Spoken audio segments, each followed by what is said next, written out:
Tariken prario kod habich dwe mara cheliga nario gi prario kod auchiel sabirio mar odiochieng' intiere kama kare mar mondo miyud weche manyien chenro en mar migago magi weche ma wamiyo pek.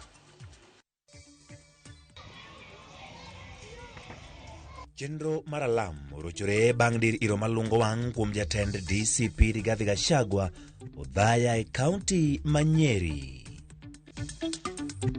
Let us be united. Nyithindo gi jomadongo tong'ere malong'o ni onge nyathi manyalo gwedho ng'ama ng'ongo ema gwedho nyathi. Oganda Luo kwayo oganda mondo makre kamoro achiel mar bedo kod duol manyalo kelo dongruok. Obila man Namanga omako jopiny Tanzania 2 kendo yudogi kod tunge liecha 20.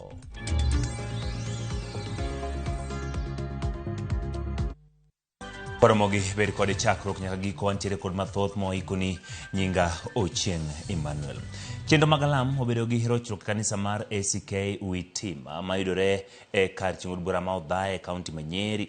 Thuolo machuok tok mane en jalup jatend piny Rigathi Gachagua chopo kanyo e nyasi mar alam magotimore tok ji mapoko yangi ne odiro iro malungo wang' kod lisasi e laro mar kanisano. Rochruok makamano ne otimore kuom dakika 15 tok ka jogo ne odonjo alworano. Liekore ni nyamburko mag Gachagua ne omonji ka nyamburko mamoko mag jotelo mane ochopo bende ne okethi.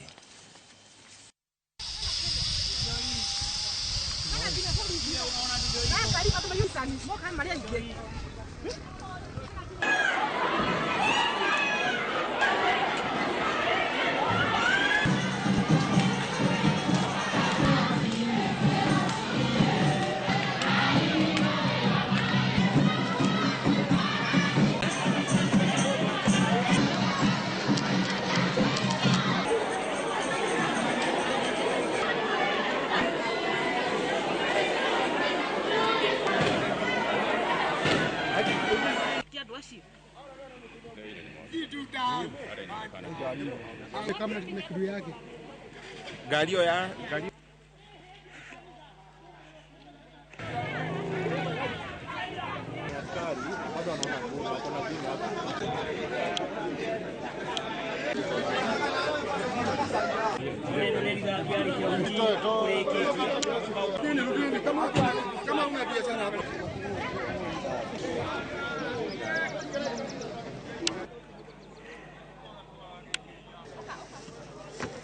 ini yako mama.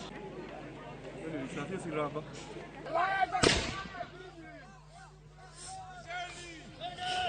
Kubwa nyingi, malaya nyingi.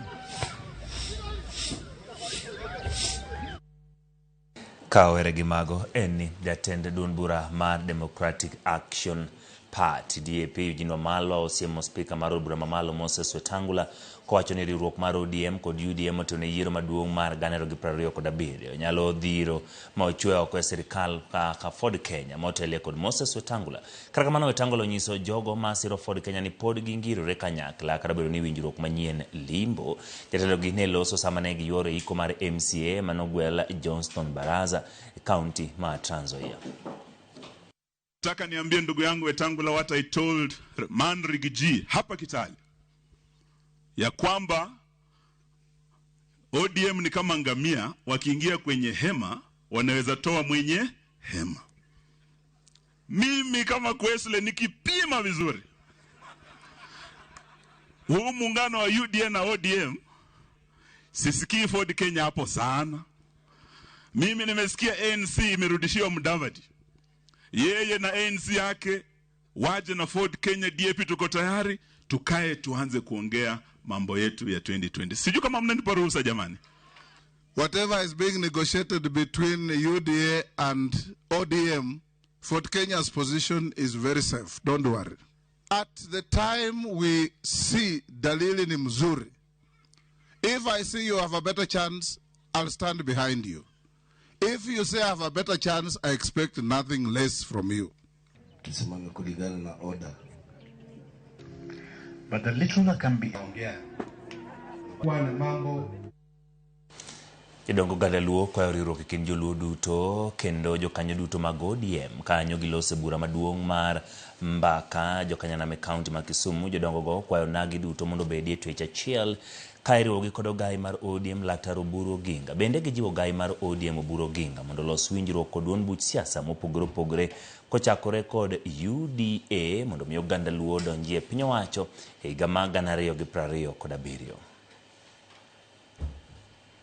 Uru nagoch Solomon roho mar Nyasaye ne ok nyale apolo mawuo kane pok 120 people obedo gimoro achiel. Let us be united. Nyithindo gi joma dongo to ng'ere malong'o ni onge nyathi manyalo gwedho ng'ama ng'ongo ema gwedho nyathi. Agwedhou. Akwayo joluo mondo oriwre to giriwre gibe gimoro achiel ka ging'iyo kama ng'atgi kama party leader margi nitie. Joluo winja, akwayo Dr. Oburu, agonyo Dr. Oburu Oginga, Oburu agonyi mondo iwuoth oko, mondo iwuo gi party duto te, kik iwe party moro ma kiwuoyogo, tichak kod UDA, kaeti medie Jubilee, kaeti medie party mamoko, mondo sirikal bibiro loso 27 oganda luo mondo omach. Analamo ne party leader ni mondo ogwel luo te kako gwelo ni to gwel orange te. Agweyo ayure ure chola nyakwar wango dibo sigana chanda ja kawere luo yoro pacho pinje luo yoro pacho paramo gajuang. Kawere gi weche mag jodong luo ji ariyo mawuok Tanzania omaki tong' Kenya gi Tanzania Namanga kaitudo gi ohala mar tunge liech ataro machi. Kimani Manase Musumbwe kod Dina Oneka Kienya ne omaki sama ne gichwalo tunge liech 20 mawachore ne gole maukom liech 5. Apedha bano tim kod okwach kich ne ojuko nyamburko 2 maduto bokgi mag ndikruok yango ni gin mag Tanzania ka oting'o tunge liech go. Nonro mosetim yango ni tunge liech go wuok e piny Malawi kendo ne iterogi e pinje maoko. Achijego ogeng'negi e tesend obila ma Namanga.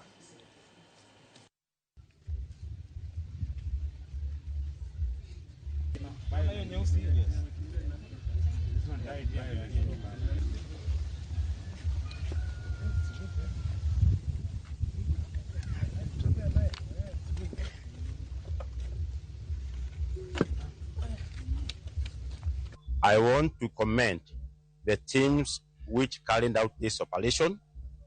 I want to commend the Lusaka Agreement Task Force. I want to commend the Kenya Wildlife Service Investigation Team Kajiado and also the Kenya Police for a well-coordinated operation to arrest these people. So surprisingly, that this high body that is here today, that has been recovered here in Namanga, where we stand today, it has moved and closed borders because this ivory is not from Tanzania, despite the culprits whom we have arrested today having come from Tanzania. They had to cross to Malawi, where they got the ivory from. They have moved this ivory all the way from Malawi. They have crossed Tanzania looking for a willing buyer, and so they came to Kenya. To the people who are trading in this business, or rather doing any illicit trade, be it wildlife ama goods aina yote, wajue ya kwamba machineries zetu za Kenya are in place. Jopuonjre praboro mawuok anyuola mar Kaonje Kodhoch location e kar ching'o bura ma Kabondo Kasipul oyudo fuong'ruok bang' yudo omenda mar somo kowuok e anyuola no. Anyuola no ne ochako chenro mar siro somb nyithindo mowuok e alwora no higa ma 2019 kendo higa ka higa gichiwo school fees ne jopuonjre ma somo e skunde mag sekondari, mbalariany kod kuonde tiegruok mamoko kokalo e harambe mag goyo. Kane gilose e gweng' ma Kotwoyo e kinde mane gichiwo omenda ne jopuonjre 80 ma gisiro higani, tend riwruogno koni higani ne giketo tenge omenda maromo 800 mane siro somb nyithindogo, ka jopuonjre ka japuonjre ne yudo omenda maromo 10,000.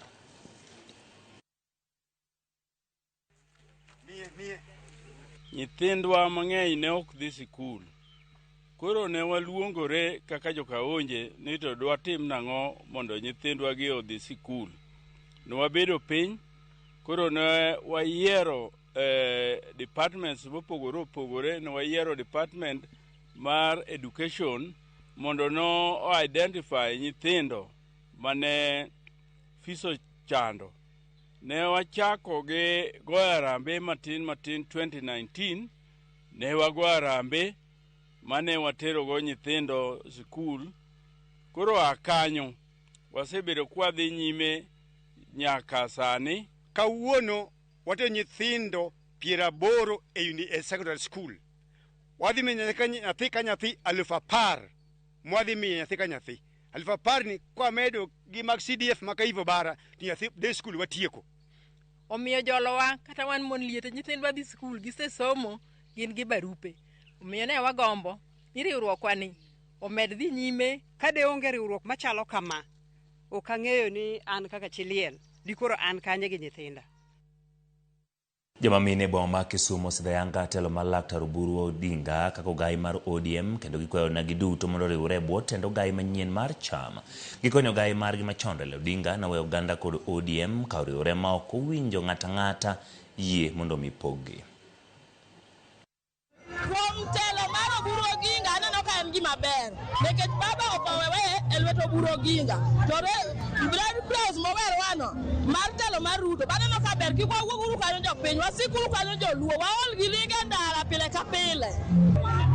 Wan wadwaro mana chama wa ODM mondo Oburu sik mana kanyo ok wawuogi kaeto ma wantiere roadmate ok wawuoge kaeto ma wantie Ruto ne wakae waseto wang jokwacha kwatho kendo Ruto tajane Raila Odinga no way broad-based government. Omiyo kanyo jokonagi kanye mwasike youth mine yawuoyi ma pod tindo kauru kipande to direction mar Oburu Odinga bro tero wano kanyo emwa bro dhiye wan maendeleo mwadwaro wach masama tin wan e ndara machano orumo Raila owewa ka wach mar maandamano noseng'ado ni koro ok odwa wan mine mane chuogi to mine mane nyithindgi notho ageno ni kama Dr. Oburu osedonjo ng'eni ber bro bede wabedo gi maendeleo mwadwaro e piny wan ne waonge maendeleo ko wan gi maendeleo wadwaro sirikal maber wadwaro hera jatelo president mondo par piny mar Nyanza nyocha dichiel lakini waduoko nero kamano kuom riwruok moriwore kod Oburu Odinga kendo wadwaro ni Oburu Odinga mondo gaidwa maber. Tok report machal kamano nyakwaro mogi wakao yweyowa mokwongo e chenro mar migago kikidhi mabor pod wantiere kod mathoth ma waiko.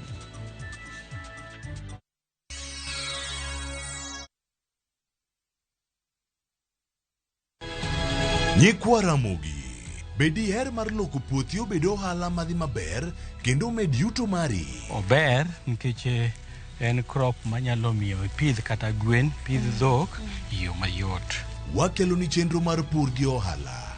Chakre ikolo nyaka geng'o kute machamo pithwa. Pur mar nyanya nyaka ing'e tuoche mag nyanya mokwongo. Mar ariyo nyaka ing'e yedhe migoyo nyanya. Puonjri yore mabeyo kendo manyasani mondo imed keyo mari.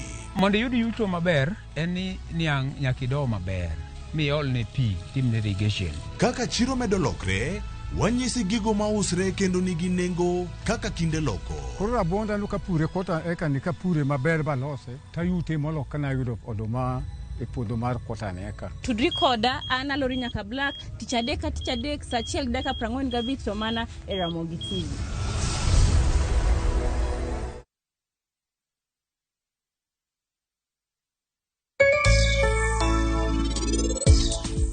En ang'o madhi nyime kae?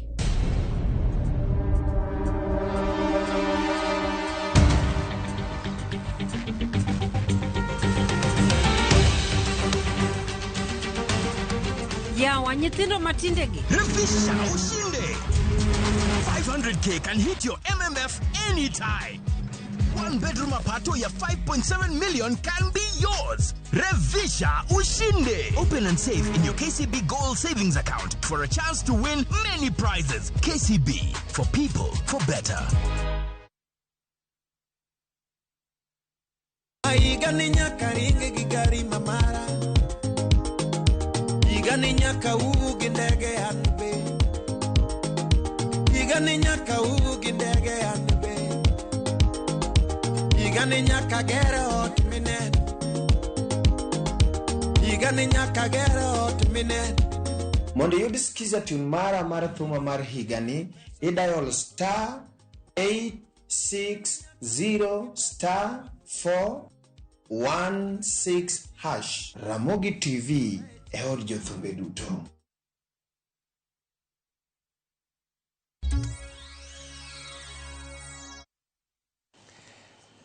Machiegni chendo poden mar migago jopuonjre moro e skund sekondar ma St. Mark's Obambe County ma Kisumu. Kwayo kony mar lwedo michomo tok masira mar miruti ne chodo lwetene oko.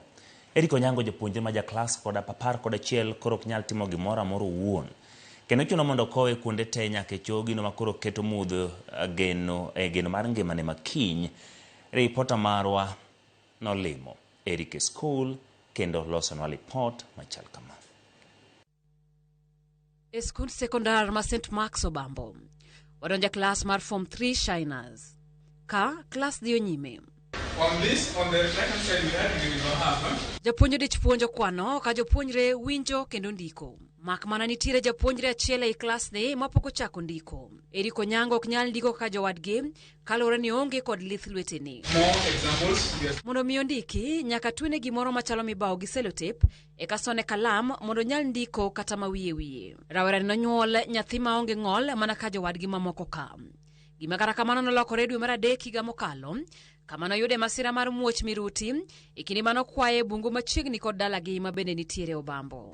Ne tich ariyo. Eric no owuok kodhi kwayo diek. Noyudo ka en half term. Koro ka nodhi kwa diek, to wan ne wang'eyo ni en kama okwaye diek. Koromo godhiambo to awinjo mana koko. Bende noyudo be ka onge dala.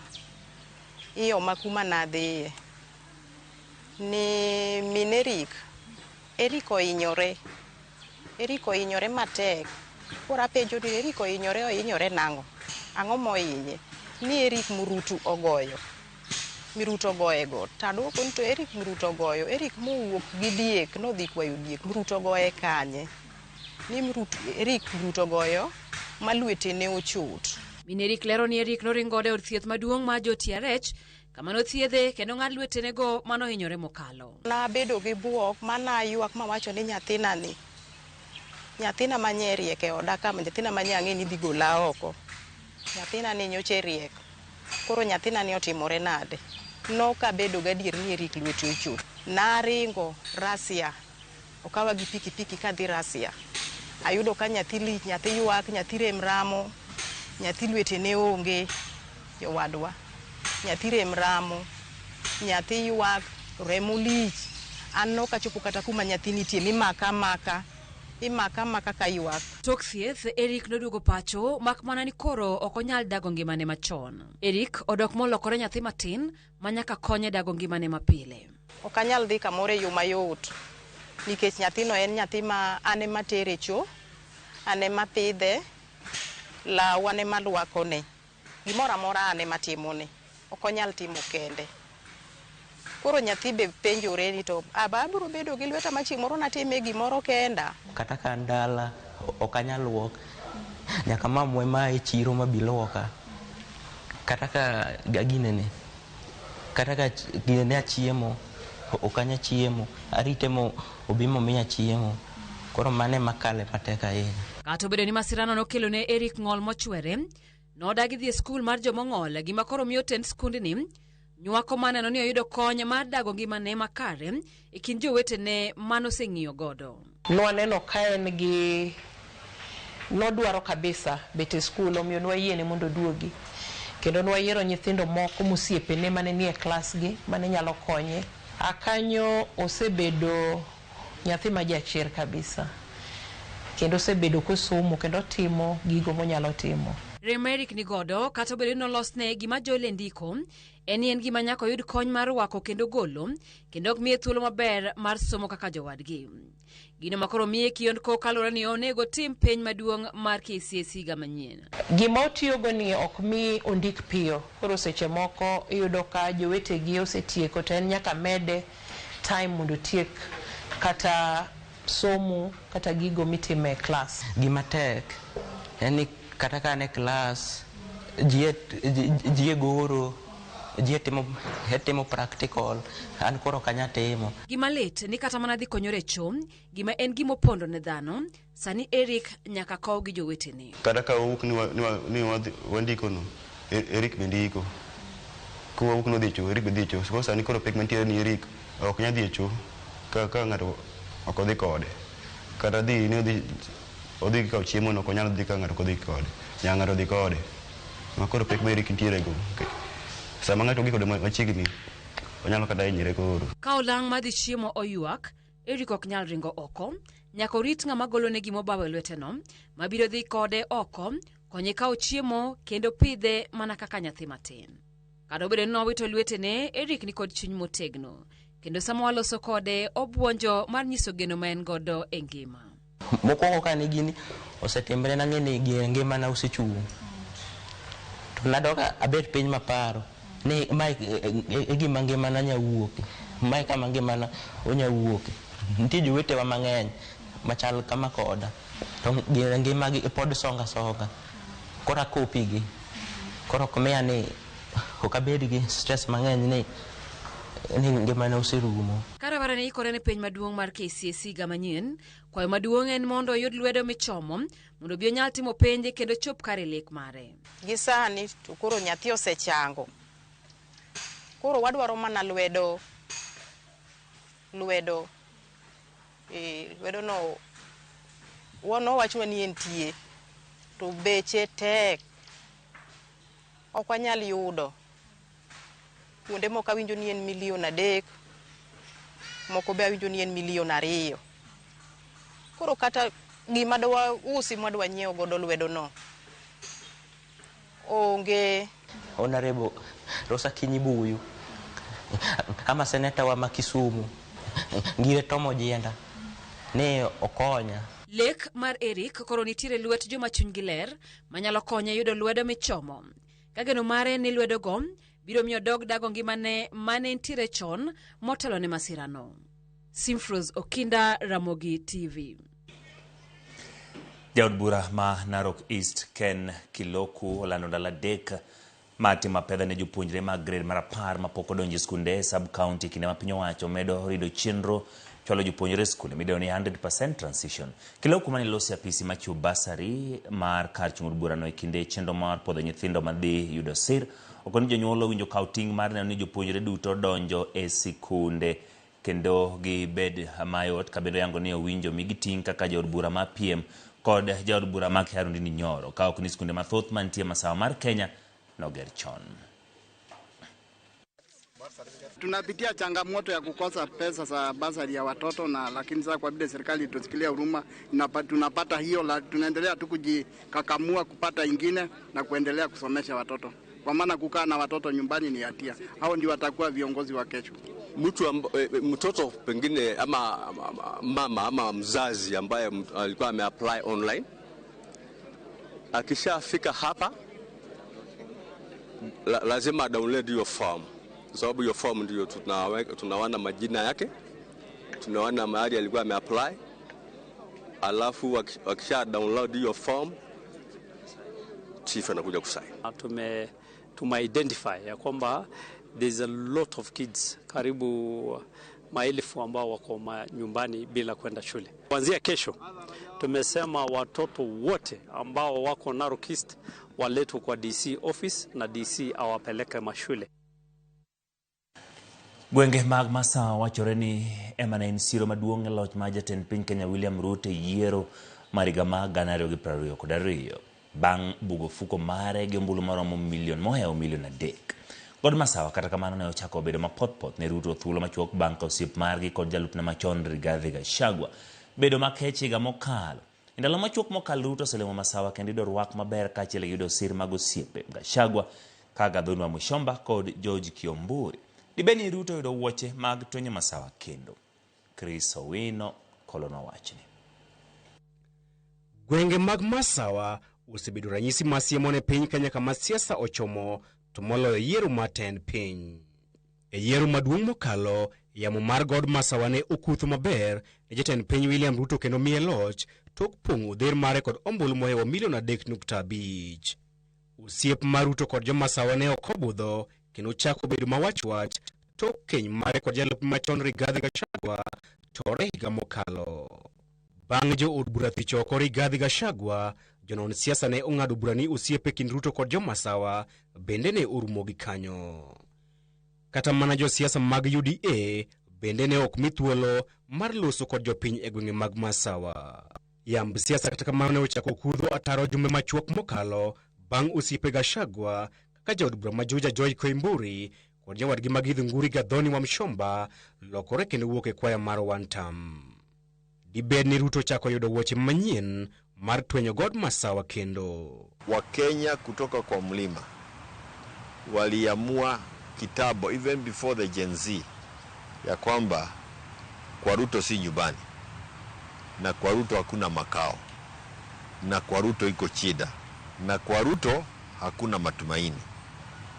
Lakini lazima tugojee siku ya uchaguzi, na ndio hii kitu nasikia one time. Sema wacha tugojee siku ya uchaguzi.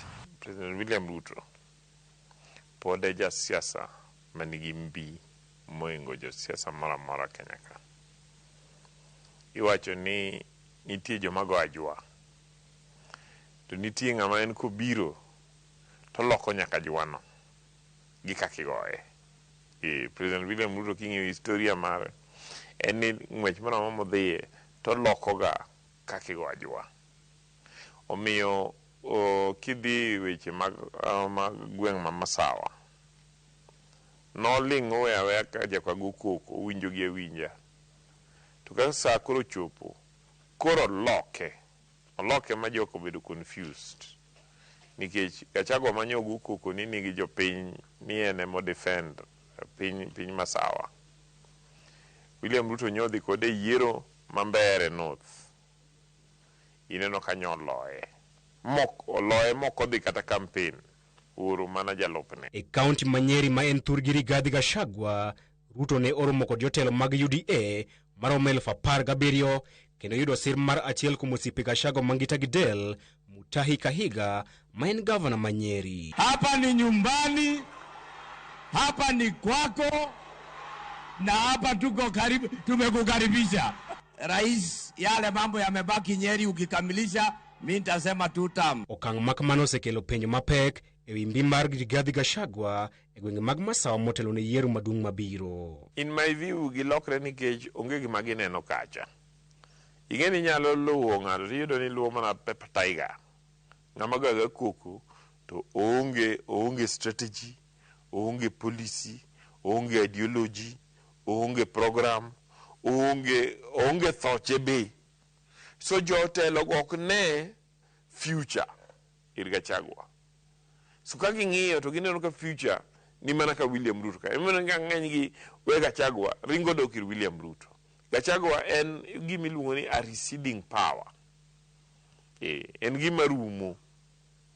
Chalo koth macho. I want to confirm that the mountain is not drifting back to Ruto. They left that house and they are determined not to go back. In Kikuyu they say, hawezi rudisha kidore kwa chimo abako uliweka ukaumwa na nyoka. Kweth mabalo kod sirikal bende oseketo geno magi duto kuom gwenge mag Masawa e chenro margi mar golo William Ruto e loch. Dibed ni mae ligangla mar William Ruto mar tiko kweth mabalo kod sirikal kose. Gachagua no ema koro rumo nikech joge ineno ka ringo we. Jopiny we, jotelo we. Now, kapo ni Gachagua ni ema nyo the bullet, the silver bullet mar opposition matiko William Ruto. To ema koro rumo cha. Koro en bullet mane ma jogi nigo against William Ruto. Chris Owino, Ramogi TV, Nairobi.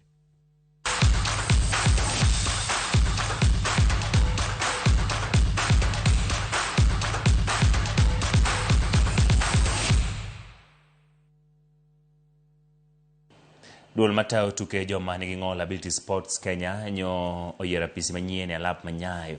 Iro nyo tim bang' wuok apisi maende omako telo ne nyim jandik tuke Rose Wasike.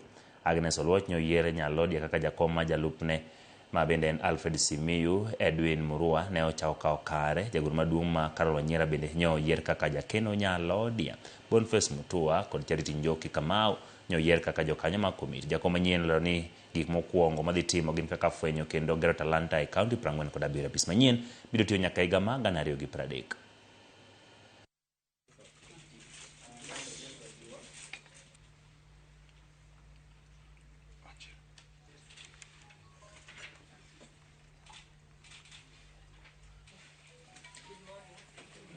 So thank you so much for this opportunity for the 4 years that we are going to serve.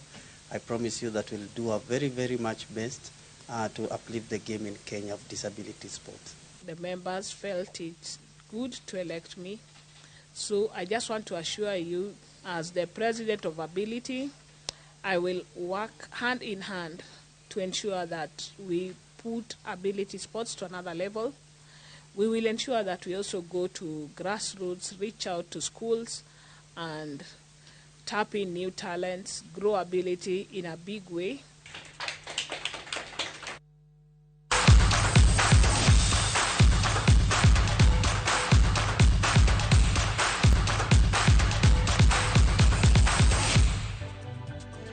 Erokamano kuom bedo kode chakruok nyaka giko chenro ner mar migago maga mesa makaweche manyien obedo gi thuolo mar ikoni nyinga Ochieng' Emmanuel.